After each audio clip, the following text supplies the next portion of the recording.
It was November 204 BC. The winter wind bit cold. At the foot of Mount Li lay Lixia, the defensive gateway to the northwest of the state of Qi. This military fortress, with Mount Li at its back and the Ji River facing its north, strangled the most vital passage leading from the west into the Shandong Plains. At this very moment, outside the rammed earth walls of Lixia, encampments stretched for over 3 miles. To guard against a Han offensive, the state of Qi had garrisoned a massive army of 200,000 men here. The enemy they were braced to defend against was the Han army approaching from the northwest. In little more than a year, this Han force had successively conquered the entirety of northern China, save for Qi itself. The states of Wei, Dai, Zhao, and Yan had all fallen. After a few months of rest and refitting, they had resumed their eastward march, their target pointed directly at the state of Qi. Yet the mood of the Qi general defending Lixia was not one of tension. Just recently, he had received intelligence from Linci, the Qi capital. Li Yiji, the special envoy sent by the Han king Liu Bang, had reached a consensus with King Tianguang of Qi. It was to be a Qi-Han alliance. The king of Qi was hosting Li Yiji at a banquet and had specifically dispatched messengers to notify the Lixia garrison. Stand down and lift combat readiness. Thus, at this moment, the Qi army at Lixia was in a state of semi-relaxation, weapons racked and horses put to pasture, simply awaiting their next orders. However, just then, under the cover of night, a large swarm of Han cavalry arrived at the banks of the Ji River, demanding to cross. When the news reached the main camp, the Qi commander, General Hua Wushang, could not help but be astonished. According to reconnaissance from just 2 days prior, the Han army was still far away at the Pingyuan Ford, over 100 kilometers distant, and had not yet even crossed the Yellow River. How had they arrived so quickly? This Qi general of chariots and cavalry, an expert in chariot warfare, pondered for a long while before he believed he understood. The main fighting force, the infantry phalanxes and war chariots, could not possibly have completed a strategic dash of 100 kilometers so rapidly. This must be the Han army's vanguard scouts or liaison cavalry, coming to discuss matters of engagement and encampment with him, the commanding general. Consequently, Hua Wushang issued the order, allow the Han cavalry to cross the river and clear out barracks and stables in preparation to receive this Han vanguard of unknown numbers. But Hua Wushang was wrong, and the state of Qi was wrong. No sooner had this group of Han troops crossed the Ji River than they launched an immediate attack, seizing control of the river crossing. Subsequently, under the cloak of darkness, more and more Han cavalry surged across the river, charging straight into the Qi encampment. Their objective was not merely to kill, but to utilize the sheer momentum granted by their superior armor to rampage through the Qi ranks. They set fire to tents, demolished armories, smashed through gates, and sowed absolute chaos. Then, a massive wave of cavalry drove straight for the commander's tent, launching a decapitation strike against the Qi command system. Fire and anarchy began to spread from the river-facing side of the Qi camp. In the darkness, unknown terror spread like a lethal plague. The Qi troops, spread out over miles of encampments, had no idea what was happening. They knew only that the enemy was upon them, that the Ji River defense line they relied upon had been breached, and that their chain of command was paralyzed. The 200,000 Qi troops, consisting primarily of conscripts, inevitably collapsed into chaos and mass rout. In the dark, they fled desperately from the burning tents behind them, trampling one another in their panic. These frantically fleeing men of Qi did not even know the name of their enemy, Han Xin. There has always been significant controversy regarding the origins of the war sage, Han Xin. Where was he from? Who were his ancestors? Did such a person even exist? Much of this confusion, however, stems from the intentional or unintentional distortions of later historians serving various agendas. Yet 3 irrefutable facts remain. First, the young Han Xin was a marginal man, unable to enter politics, unwilling to engage in commerce, and unskilled in farming. He was a drifter who could only survive by freeloading at the homes of minor officials. Second, when he was eventually despised and driven out, left with neither food nor clothing, It was a washerwoman who took pity on him. She shared her food with him and stated clearly, "I offer you food out of pity for a royal scion, Wang Sun, not for any return." Third, and most importantly, Han Xin possessed a valuable sword, practiced martial arts, and had studied military strategy since childhood. These records accurately outline his probable identity, a descendant of the fallen aristocracy of the Six States, very likely a scion of the state of Han. Oppressed politically and unable to serve in the new regime, he was forced to live as a parasite in the homes of his father's former subordinates. His status as a fallen noble was common knowledge locally. Later, when Xingyang rose in rebellion, Han Xin joined him with sword in hand. After Xingyang's death in battle, Han Xin, distinguished by his towering stature and imposing appearance, was selected by Xiang Yu to serve as the elite royal guard. Yet, despite offering strategic counsel to Xiang Yu multiple times, he was ignored.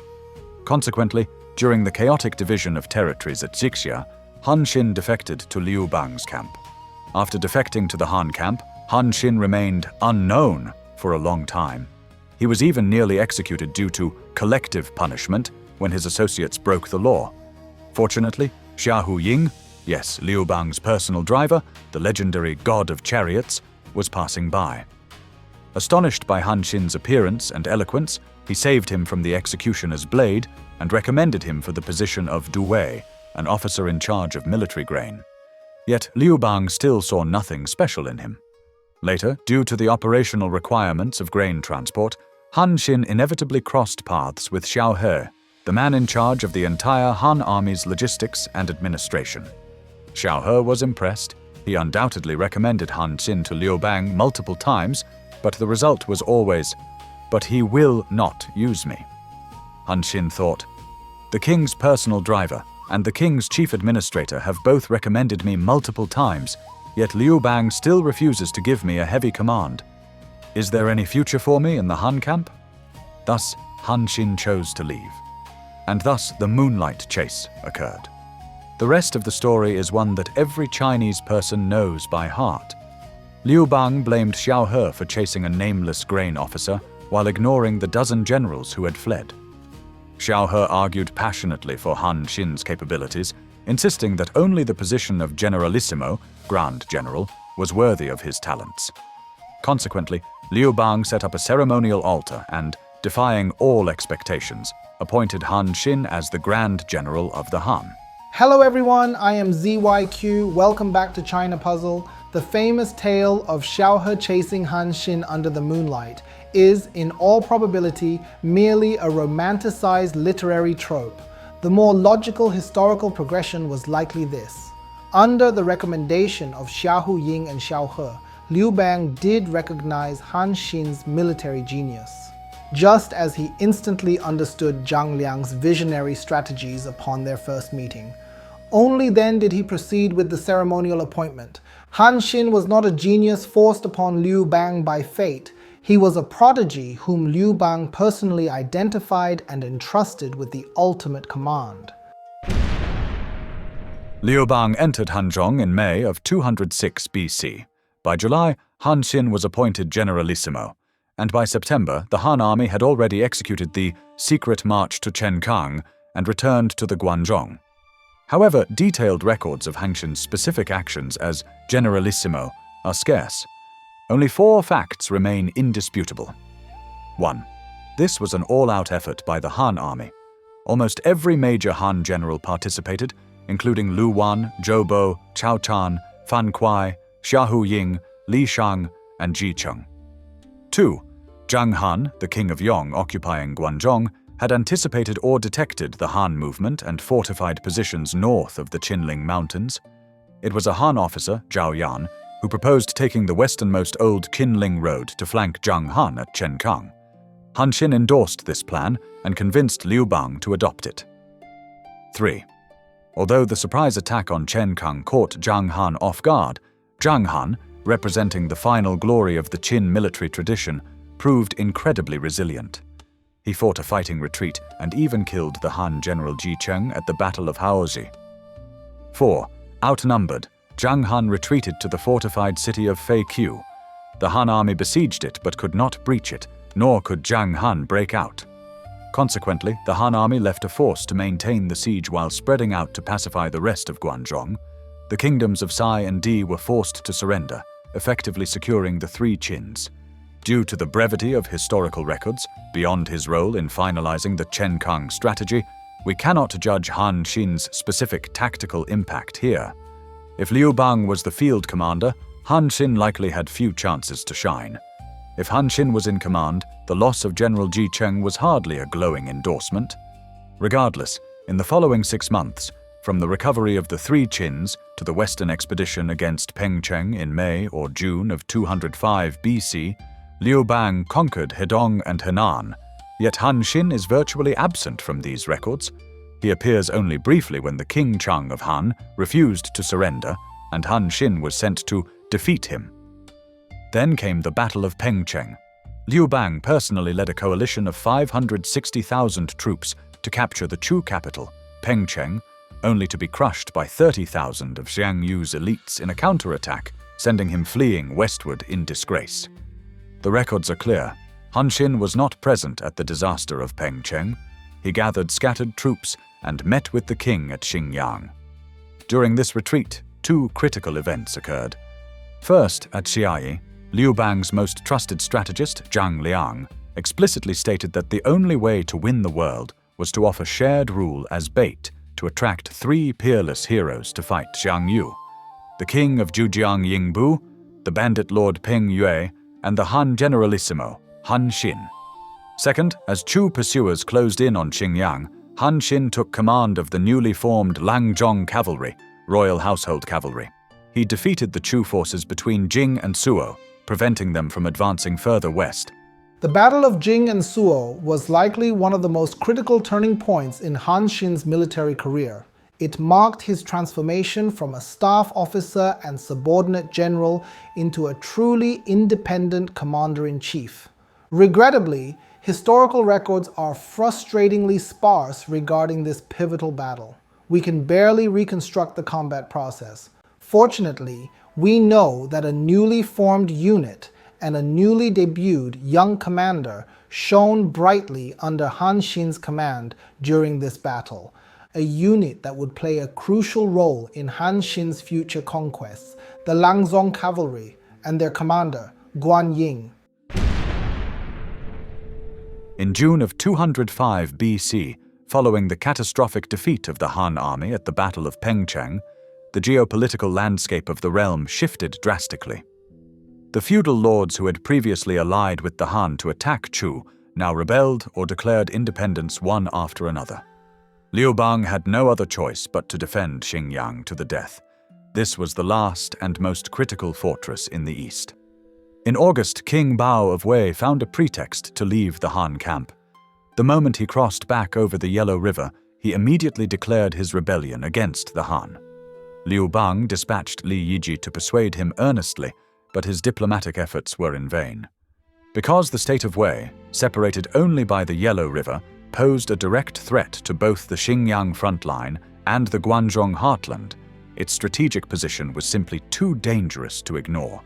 Liu Bang had to make the resolve to divert troops to surgically remove this tumor in his flank. Liu Bang finally unleashed Han Xin. Elevating him from Generalissimo, he further appointed him as the left chancellor of the state of Han, charging him with the expedition to conquer Wei. The curtain officially rises on the legend of Han Xin. The actual force under Han Xin's command was likely around 50,000 to 60,000 men. This force consisted of 2 main components.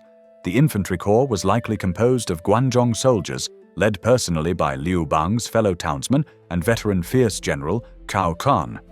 The other part was the newly formed Langzhong cavalry, led by Guan Ying. In fact, it was precisely this combination of Guanzhong infantry plus Langzhong cavalry that had secured the victory at the Battle of Jing and Suo south of Xingyang. In other words, after Han Xin stabilized the Xingyang battlefield in July, Liu Bang ordered him in September to lead this exact same team across the river to attack Wei. Wei was no weak nation, and King Bao was no mediocrity. Years prior, he had captured dozens of cities, relying on only a few thousand borrowed Chu troops. Facing the impending Han offensive, He made the most effective deployment possible. He constructed fortified encampments and stationed heavy troops at Puban, east of the most vital Yellow River crossing, Linjin. From this position, which was close enough to defend yet flexible enough to attack, he monitored a vast stretch of the riverbank. Han Xin's stratagem was a masterclass in deception. He dispatched a unit to make a great show of repairing the ferry crossing and refurbishing boats at Linjin, creating the illusion of an imminent, large-scale river crossing. To fully mislead King Bao, Han Xin likely concentrated all available vessels at Linjin, leading the Wei army to judge, based on the number of boats, flags, and the scale of the encampment, that the Han main force intended to cross there. Meanwhile, Han Xin led the main force, which presumably included the entire Langzhong cavalry, northward to cross at Xingyang. Since all the boats were concentrated at Linjin, Han Xin employed an unconventional method of crossing: wooden poppies. This involved using large quantities of timber to build rafts, reinforced with pottery jars to increase buoyancy, allowing the army to navigate the perilous natural barrier of the Yellow River. According to conventional military logic, the Han army should have launched a surprise attack southward immediately after crossing. However, King Bao was no military novice. He had, in fact, prepositioned a reserve force north of his main camp at Dongzhang, precisely to guard against the low probability but not impossible scenario of an enemy coming from the north. Even if they couldn't stop the enemy, they could at least buy time for the main force to react and redeploy. So, when the Han army crossed the river and wiped out the Wei forces at Dongzhang, King Bao reacted. He redeployed his defenses, waiting to fight to the death against the Han. But what he did not expect was Han Xin's next move. After taking Dongzhang, the Han army did not continue south to attack the fortified Puban. Instead, the main force marched directly east, capturing the critical city in the Wei rear, Anyi. In 2 consecutive operations, the Han army displayed battlefield mobility and siege capabilities that completely exceeded King Bao's expectations. The fall of Anyi meant his retreat route was cut. In a state of shock, King Bao had no choice but to abandon the fortifications he had spent so long building and actively sortie to lead troops to meet Xin. The result was natural. He was utterly defeated in open field battle by the Langzhong cavalry. Xin captured Bao. Subsequently, Cao Can, Guan Ying, and others split their forces to pacify the rest of Wei, capturing the entire territory and King Bao's family. The state of Wei was abolished and converted into commanderies. This blitzkrieg of Wei was a full display of Han Xin's military genius. The most critical maneuver was not the crossing at Xingyang itself, but the sequence of strike Dongzhang first, then raid Anyi, forcing the Wei army out of their fortified positions. This is the true art of manipulating the enemy. This is the true definition of sounding east, striking west. Following the swift destruction of the state of Wei and the delivery of King Bao as a prisoner to Xingyang, Han Xin presented Liu Bang with an incredibly audacious strategic vision. "Grant me 30,000 more troops. I beg to march north to conquer Yan and Zhao, strike east to subdue Qi, cut off the Chu grain supply routes from the south, and finally return west to rendezvous with your majesty at Xingyang." Shocked and overjoyed by Han Xin's transcendent military talent, Liu Bang agreed on the spot. While keeping Cao Can's main force intact, he dispatched Zhang He with 30,000 reinforcements to cross the river and rendezvous with Han Xin. The arrival of Zhang He not only provided Han Xin with a partner whose fame had long reverberated across the realm, but also granted his northern conquest strategy a crucial guarantee of political legitimacy. Zhang He was the former king of the state of Changshan, who had been defeated by Qi troops borrowed by his own disciple, Chen Yu. Chen Yu subsequently welcomed back the old king of Zhao and was himself crowned the king of Dai.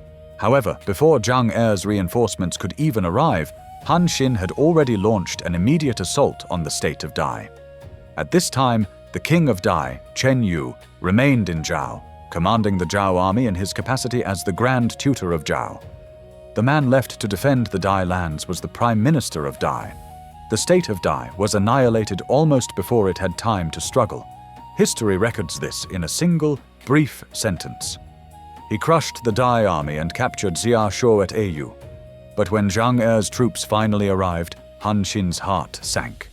Zhang He brought not only 30,000 untrained recruits, but also a direct order from Liu Bang: transfer the veteran soldiers from Han Xin's army back to the Xingyang front line.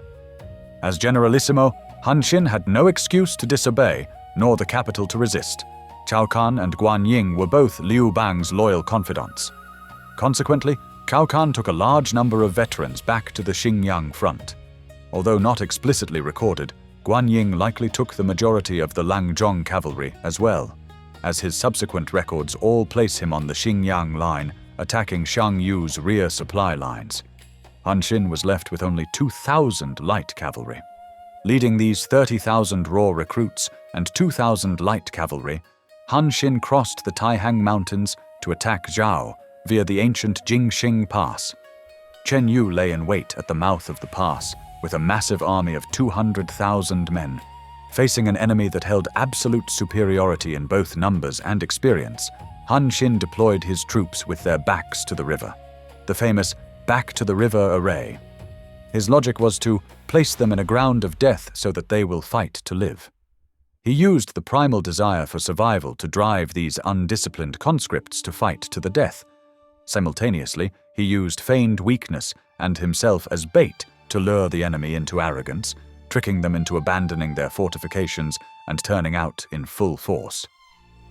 Then he played his final trump card, the 2,000 light cavalry. They sortied via narrow mountain paths, flanking the enemy encampment from behind. Seeing their camp lost and believing the Han main force had encircled them from the rear, the Zhao army instantly plunged into chaos and total collapse. Han Xin seized the moment to launch a general counteroffensive. Chen Yu was captured and beheaded. Almost simultaneously, another Han force launched a pincer offensive against Zhao from the south. At the very least, the later Han general of chariots and cavalry, Jin Shi, participated in this southern offensive, capturing numerous key Zhao cities, including the capital, Handan. The state of Zhao was destroyed. The fact is, the Han army replicated the north-south pincer strategy used by the Qin dynasty to destroy Zhao. It is even possible that Zhang He had shared this operational plan with Han Xin. Otherwise, even the war sage would have been unlikely to assault 200,000 enemies head-on with 30,000 recruits without a contingency plan. But even so, Han Xin's field command and tactical deployment at Jingxing remain a masterpiece of psychological manipulation. Fighting with one's back to the river, the legend lives up to its name. The Battle of Jingxing concluded in November of 205 BC.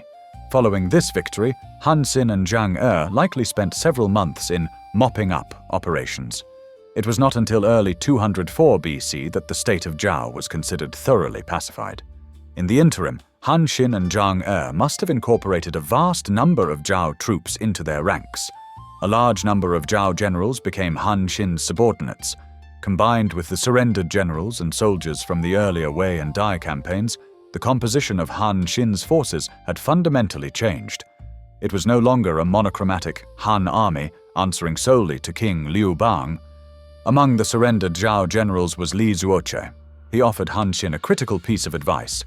Do not launch a forced assault on the northern state of Yan. The cost would outweigh the gain. Instead, leverage the overwhelming prestige of having successively conquered Wei, Dai, and Zhao to compel Yan to surrender. Han Xin heeded Li Zuoche's counsel. He dispatched an envoy possessing royal Yan bloodlines to negotiate. Bowing to the sheer weight of Han Xin's military might, King Zhang Tu of Yan chose to surrender, submitting to the Han state as a vassal. However, the situation on the Xingyang front line was bleak. Under this strategic posture, Han Xin's army marched south, garrisoning at Xiuwu, just a short distance from the northern bank of the Yellow River. From here, he could support Xingyang while guarding against any Chu incursion into Zhao from the southeast. But at this moment, two highly intriguing events occurred. Previously, after conquering Wei, Liu Bang immediately converted it into commanderies. After conquering Dai, he did the same. Yet, after the complete recovery of Zhao, Han Xin wrote to Liu Bang, petitioning to appoint Zhang He as the king of Zhao. We have no way of knowing Liu Bang's mood when he received this request, only that he ultimately agreed to it. What was the exchange? It was Zhang Er and Han Xin dispatching troops to aid the Han. There are no exact figures to verify how many troops Han Xin sent to Liu Bang, but one irrefutable fact remains. He and Zhang Er remained garrisoned at Xiuwu for 6 months. They neither returned to Xingyang nor launched an offensive. This formed a stark contrast to the godlike speed of conquering 4 states in the previous 6 months, creating a peculiar and awkward standoff. Ultimately, it was Liu Bang who shattered this deadlock. In June of 204 BC, Liu Bang, accompanied only by Xiahou Ying, rode a single chariot out of Chengao, crossed the Yellow River, and dashed straight for the Xiuwu encampment. Posing as messengers from the Han King, they drove directly into the command center. While Han Xin was still asleep in his bed, Liu Bang entered the tent and seized his military seal. By the time Han Xin woke up, Liu Bang had already issued orders, taking command of the vast majority of Han Xin and Zhang Er's forces, leaving them with only a few thousand men. In the end, Liu Bang gave Han Xin a blank check. He appointed him as the Prime Minister of Zhao and authorized him to draft the remaining manpower in Zhao with a new target, the state of Qi. Had Liu Bang not secured this stolen reserve force, the Xingyang front line might truly have been doomed beyond redemption. Had he delayed even a moment longer, he might truly have lost control over this army forever. This, perhaps, is the true definition of imperial capacity, the ruthless ability to do exactly what is necessary, exactly when it is necessary. Following the dramatic seizure of the army at Xiuwu, Han Xin and Zhang Er spent months regrouping and drilling their forces. It was not until October of 204 BC that preparations for the expedition against the state of Qi were finally complete. By this time, the situation on the Xingyang front line had stabilized. At this precise moment, if Han Xin could conquer or subdue Qi, he would effectively complete the grand strategy of the Great Encirclement he had proposed to Liu Bang long ago, rendezvousing at Xingyang to surround the Chu forces. Liu Bang understood this perfectly. Thus, on the eve of Han Xin's Qi campaign, Liu Bang executed a dual-pronged strategy. First, he dispatched the diplomat Li Yiji to the Qi capital, Linzi, attempting to secure the state through negotiation without shedding a drop of blood. Second, he squeezed out every ounce of mobile military power he could spare to join Han Xin at Handan. Most notably, this included Guan Ying and his Langzhong cavalry, as well as the veteran commander Cao Can. However, it must be noted that the troops led by Cao Can and Guan Ying were by no means the main body of the Qi expeditionary force. First, the stalemate at the Hong Canal meant Liu Bang had no excess manpower to spare. Second, judging by later merit records and enfeoffment lists, a vast number of generals from Zhao, Wei, and even Dai were granted titles for their contributions in the Qi campaign. This clearly indicates that the main body of Han Xin's army was a new force, built upon the foundation of surrendered soldiers from the conquered northern states. In late October of 204 BC, Han Xin, Grand General, Left Chancellor of Han, and Prime Minister of Zhao, set out with his expeditionary army. The force likely numbered at least 100,000 men. But as Han Xin's army reached the banks of the Yellow River, preparing to cross at the Pingyuan Ford, news arrived. Li Yiji had successfully persuaded the king of Qi. A Qi-Han alliance had been reached. Upon hearing this, Han Xin prepared to halt his advance. Historical records state that a man from Fanyang named Kuai Tong stepped forward to persuade Han Xin otherwise. His arguments were twofold. First, the news might not be true, and the Han King had issued no direct order to stop. Second, the comparison of merit. Li Yiji, with a single tongue, has taken over 70 cities of Qi. You, General, have served for years, leading a massive host across the land, yet you have only conquered some 50 cities of Zhao. Are you willing to let a mere scholar outshine you? The records simply say, Xin agreed with him and followed his plan. Traditional interpretations paint this as Han Xin's greed and disloyalty, ignoring the life of Li Yiji and the orders of Liu Bang to satisfy his own lust for the Qi throne. But we must not blindly follow the common narrative. Let us analyze the facts. First, Kuai Tong was from Fanyang, a city in Zhao. He likely joined Han Xin only after the conquest of Zhao and surely had ties to many Zhao generals. Therefore, the ones who were unwilling to accept this were likely not just Han Xin, but the entire corps of surrendered Zhao generals. If they did not conquer Qi, if they did not earn war merits, how would they establish themselves in the new regime? Would they rely on Liu Bang's charity? This explains why so many Zhao and Wei generals appear on the merit lists for the Qi campaign. This was not just Kuai Tong persuading Han Xin, it was the collective will of the entire officer corps forcing the issue. Han Xin simply chose to listen. Second, scouring all historical records, we cannot find a single document showing Liu Bang ordering Han Xin to stop or formally notifying him of Qi's surrender. To Han Xin, the news was merely hearsay. Did Liu Bang forget? Or did he intend for the attack to proceed? Our view is that, in all probability, Liu Bang never intended for Han Xin to stop.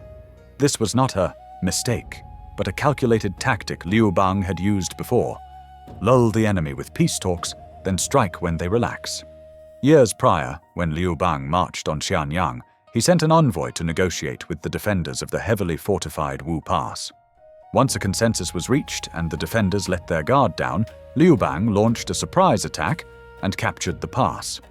This was not the first time Liu Bang used unscrupulous means, nor would it be the last. And coincidentally, the envoy sent to deceive the defenders of Wu Pass back then was also Li Yiji. The final result unfolded exactly as described in our opening scene.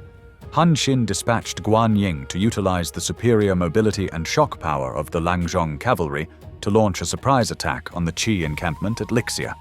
The 200,000 Qi troops collapsed instantly. Han Xin pressed the advantage, capturing the capital, Linzi. The king of Qi, enraged and humiliated, believed he had been betrayed. He boiled Li Yiji alive and then fled with his leadership to Gaomi in the southeast to beg Chu for aid.